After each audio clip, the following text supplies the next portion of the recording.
Saludos, muy buenas noches. Mi nombre es Víctor Domínguez, estudiante de la Facultad de Ciencias Jurídicas de la Universidad Fermín Toro, en la modalidad SAIA de la sección D.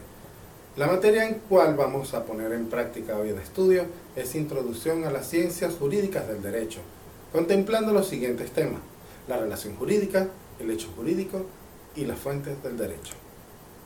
Conceptualizando la relación jurídica, podemos afirmar que es un vínculo jurídico entre dos o más sujetos, en virtud del cual uno de ellos tiene la facultad de exigir algo que el otro debe cumplir.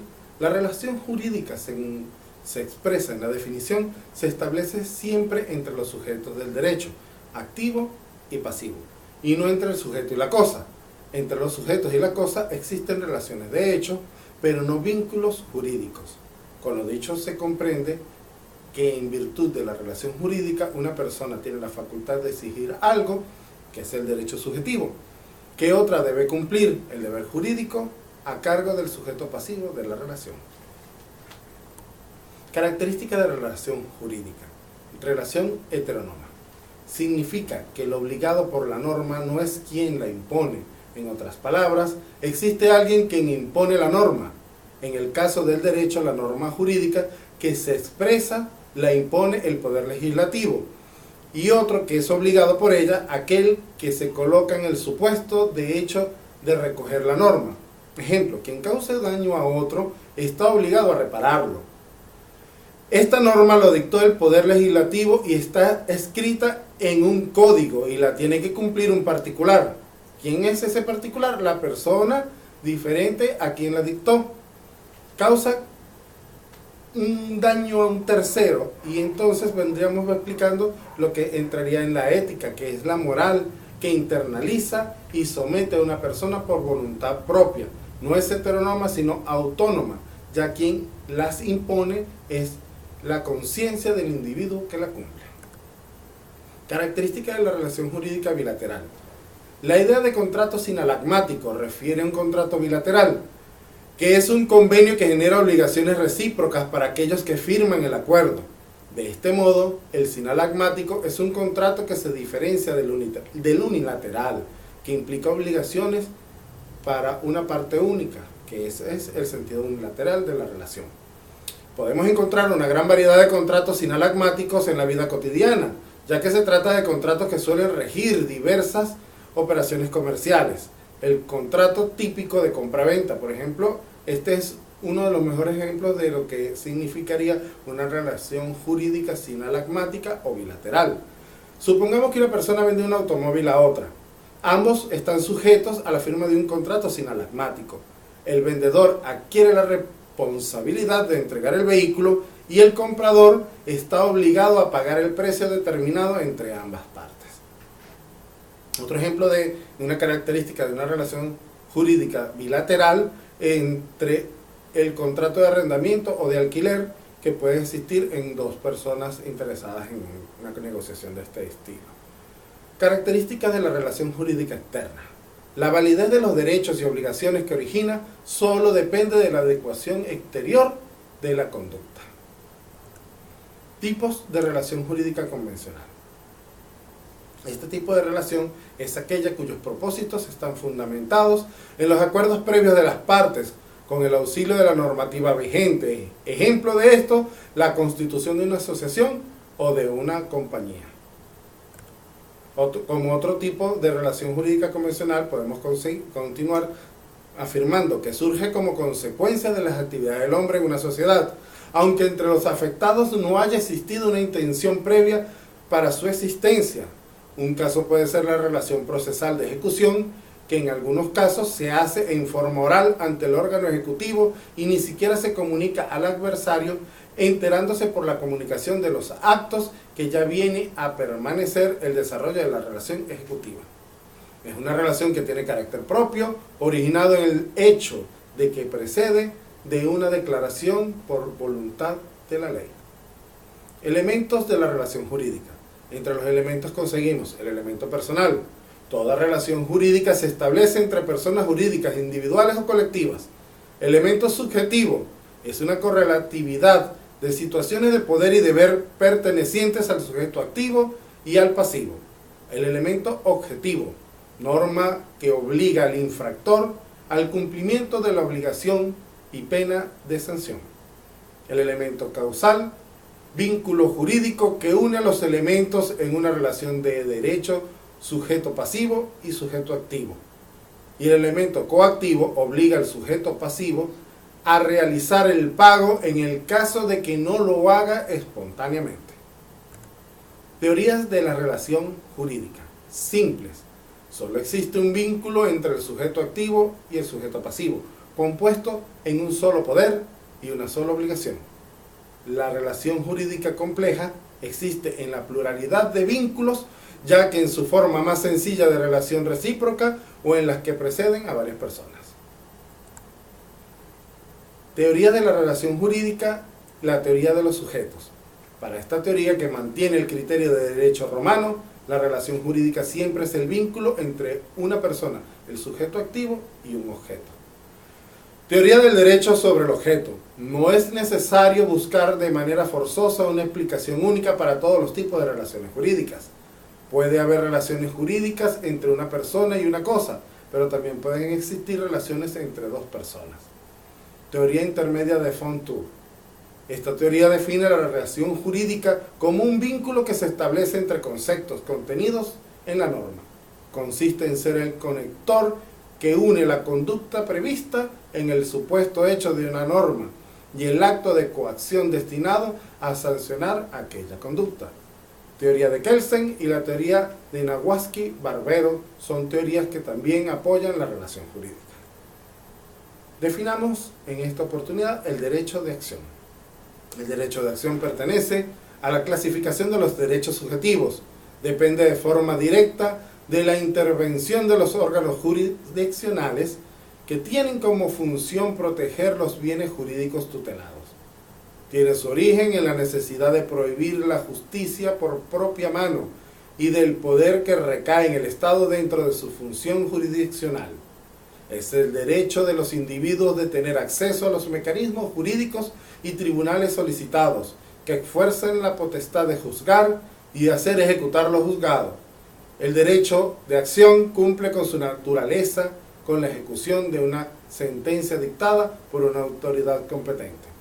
La acción y la jurisdicción son conceptos ampliamente relacionados, pues pueden considerarse que la acción es el derecho a la jurisdicción. La acción, en un sentido amplio, es considerado un poder de las autoridades facultadas. En su sentido abstracto, la acción es una simple actividad. En un sentido concreto, equivale a la acción con derecho. La extinción de la acción. Definimos la extinción de la acción como la caducidad que se presenta por la inactividad del titular durante un tiempo fijado por la ley. La prescripción de la acción requiere la oposición del obligado mediante la excepción correspondiente y tiene como consecuencia extinguir derechos, en este caso el de la acción. Función jurisdiccional. Desde el punto de vista subjetivo, la jurisdicción es una función destinada a la defensa de los derechos subjetivos de los particulares y a la reintegración plena de aquellos en los casos de que exista amenaza o violación. Es decir, se trata de la aplicación, ejecución y efectividad de lo que es el derecho entre las partes. La competencia. Definimos competencia con respecto a una autoridad pública o a una jurisdicción. Es la actitud legal para cumplir un acto o para instituir y juzgar un proceso. En cuanto a las clases de la competencia, esta se clasifica según el territorio, la cuantía, la materia o por el grado. Continuamos con el contenido programático que vamos a presentar y vamos a pasar al siguiente punto. Vendríamos a conocer lo que es el hecho jurídico. Podemos definir el hecho jurídico como todo suceso al que el ordenamiento atribuye la virtud de producir por sí o unión de otros en efecto jurídico, es decir, la adquisición, la pérdida o la modificación de un derecho. Íntimamente está relacionado con el concepto de hecho jurídico, Por distinto de él se encuentra el llamado a la doctrina moderna, elemento de un hecho o supuesto hecho, denominaciones de las cuales se designa el conjunto de circunstancias necesarias para que una norma jurídica sea aplicable. Especies de hechos jurídicos. Podemos tener por su contenido entre positivas, que puede ser un testamento, o negativas, un falta de pago. Por su composición estructura puede ser simples, que consisten en un hecho único, el nacimiento, o complejos que constan de varios elementos o hechos, que quiere decir la usucación que requiere el hecho de posesión de transcurso del tiempo. O razones también de la gente que clasifican los hechos jurídicos naturales, que son los involuntarios, y los humanos, que son los voluntarios. Los primeros son estados de las cosas, o de la persona, o de la vida social, en que la voluntad humana no es tenida en cuenta para determinar su significado jurídico. En este caso podemos hablar de la muerte o la supervivencia. Los segundos son las situaciones en las que se tiene en cuenta la actuación de una persona como conducta querida. Son los denominados actos jurídicos. Los hechos jurídicos objetivos son aquellos que son definidos a causas no dependientes de la voluntad humana, a causas naturales. Las más importantes en este caso serían el nacimiento y la muerte. Ejemplo de ellos que podemos mencionar: el nacimiento, la mayoría de edad, la pérdida de la razón, la explosión, la caída de un árbol sobre una continua consecuencia de un fuerte viento, la muerte, el incendio accidental, el derrumbe de un edificio, entre otras opciones que pudiéramos tener como hechos jurídicos. Ahora, los hechos jurídicos subjetivos son aquellos que dependen de la voluntad humana o de la actividad del hombre. Según Savigny, es todo acontecimiento natural o del hombre capaz de producir efectos jurídicos que son de crear, modificar, transferir o extinguir relaciones jurídicas. Definamos en esta oportunidad el acto jurídico. Es la manifestación exterior de la voluntad que se hace con el fin de crear, modificar, transmitir o extinguir derechos u obligaciones. Entre su clasificación podemos mencionar actos positivos y negativos, actos unilaterales y bilaterales, actos entre vivos y de última voluntad, actos gratuitos y onerosos, actos formales y no formales, actos patrimoniales y de familia, actos abstractos de causa y causados. Definamos el negocio jurídico. Acto jurídico lícito integrado por una o varias declaraciones de voluntad privada que el derecho reconoce como base de la producción de efectos jurídicos buscados y queridos por su autor o autores, siempre que concurran determinados requisitos o elementos. Su fundamento es manifestación de la autonomía privada en sentido estricto, autonomía de la voluntad. Características. En este acto jurídico, y por ello un acto de voluntad, más caracterizado por el contenido de la voluntad, es decisivo y regulador de los efectos jurídicos que produce. Estos se originan ex voluntad o ex lege, que diferencian uno de los otros actos no negociables semejantes a los negocios jurídicos. El negocio jurídico tiene doble valor. Es título y fundamento de relaciones jurídicas. Establece reglas de conducta. Por ello cabe distinguirlo de aquellas declaraciones de voluntad que afectan la relación del negocio, pero que carecen de independencia y de fundamento de dicha relación negocial, como son los actos de cumplimiento o actos debidos, que sería el pago de una obligación o la entrega de un legado, y los actos autorizados por la ley o por el contrato modificativos de una relación negocial. Elementos del negocio jurídico. Son elementos esenciales del negocio jurídico. Sujeto, que definimos como la persona que se va a someter al negocio jurídico. El objeto, el tipo de negocio, compraventa, donación o un bien devuelto.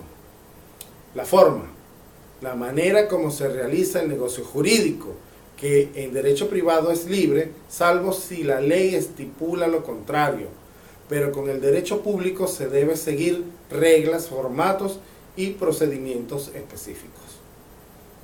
Elementos accidentales. La condición constituye el hecho o caso futuro en un incierto al cual se subordinan los elementos de un acto jurídico por voluntad de los que lo realizan, suponiéndolos o resolviéndolos. El término o plazo es acontecimiento futuro y cierto.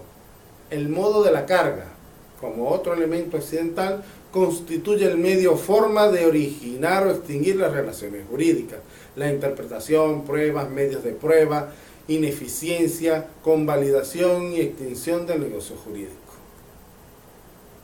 Continuando con las definiciones, vamos a realizar lo que es la definición de la fuente de derecho. La fuente de derecho, como término genérico frecuentemente empleado para designar el conjunto de normas jurídicas aplicables en un estado y en un momento dado en nuestro país de derecho escrito. Las principales fuentes son textos escritos como los tratados internacionales, las constituciones, las leyes y los reglamentos. Pero otras, como las costumbres, los principios generales del derecho consagrado por la jurisprudencia, ejercen un influjo mayor o menor según las materias. Con esta expresión se alude más que el origen del derecho a la forma de manifestarse el derecho positivo. Clasificación de las fuentes del derecho. Las fuentes del derecho se pueden clasificar en históricas, materiales y formales. Fuentes históricas son el conjunto de normas que están establecidas en el derecho derogado no vinculante. Son cualquier documento que permite verificar la trayectoria de cualquier institución histórica. Un ejemplo de ellas, de esta fuente, son los papiros, los pergaminos, los libros, entre otros elementos que podemos mencionar. Para las fuentes materiales, son aquellas leyes que son realizadas e influenciadas por hechos o situaciones sociales, culturales, políticas, religiosas, económicas, y que éstas se crean desde un punto de vista valorativo. Estas otras palabras son todos aquellos factores que directa o indirectamente concurren en la génesis, determinación y transformación del derecho. Su enumeración es muy amplia respecto de lo que son las fuentes materiales. Las fuentes formales las podemos definir de la siguiente manera. Pueden entenderse en este sentido íntimamente relacionadas entre sí, en el sentido del órgano del poder público que tiene competencia para producir determinadas normas jurídicas, en el sentido del proceso de formación de las normas jurídicas. En cada fuente del derecho hay una serie de etapas que integran el proceso de formación de las normas jurídicas correspondientes, y en el sentido de modo o forma de manifestarse, extremadamente en el derecho positivo. Podríamos mencionar la ley, la costumbre jurídica, la jurisprudencia, la doctrina, entre otros. Fuentes formales del derecho. Estas se dividen en directas e indirectas. Las directas, cuando encierran en sí las líneas de las normas jurídicas aplicables. En este caso hablaríamos de lo que es la ley. Las indirectas, cuando sin contener en sí mismas las normas jurídicas, ayudan a interpretarlas, aplicarlas y producirlas. Podemos mencionar la doctrina y, según otros, los sistemas jurídicos. Valoración de las fuentes del derecho en el sistema jurídico venezolano. Se pueden establecer algunas valoraciones y tenemos como ejemplo para unas de ellas el valor jurídico de la doctrina. Podemos decir que la doctrina es una fuente formal indirecta del derecho. Su valor principal depende de la categoría del autor que lo origine. Independencia respecto a los intereses particulares o de los grupos de presión, siendo una única finalidad de colaborar con la ley. La autoridad doctrinal. Las obras jurídicas no tienen otro valor que el que haya merecido su autor. Responsabilidad. El cultivo de toda ciencia requiere una sólida formación, actuación moral y responsabilidad ante la vida privada y pública. El valor jurídico de la jurisprudencia en Venezuela. No es una fuente directa del derecho, ya que no contiene en sí la norma jurídica obligatoria, pero tampoco no hay duda de que la jurisprudencia es la fuente indirecta más importante y consultada mayormente por el legislador. Jueces y abogados en la creación y aplicación del derecho confirman que tal razón se dice que es de carácter vinculante. Relación del derecho consuetudinario con el actual. El derecho consuetudinario brota de la comunidad manifestándose por un largo uso y es reconocido por el Estado como necesario para el bien común. Se inicia con la comunidad como una repetición general y constante de hechos y usos sociales. Este derecho está integrado por un conjunto de reglas sociales derivadas de un uso más o menos largo y tales reglas de transformación en el derecho positivo. Cuando los individuos que la practican les reconocen la obligatoriedad, cual si se tratara de una ley. Hay tres diversas formas del derecho consuetudinario. Delegante, que se da cuando por medio de una norma jurídica no escrita se autoriza a determinada instancia para crear un derecho escrito. Se habla de derecho consuetudinario delegado en aquellos casos en que la ley remite a la costumbre para la solución de determinadas controversias. La costumbre se devuelve a veces en sentido opuesto a los textos legales. En el caso de la costumbre derogatoria, Heinrich admite la posibilidad de que ésta se forme aun cuando el legislador le niegue expresamente la validez, como ocurre entre otros casos.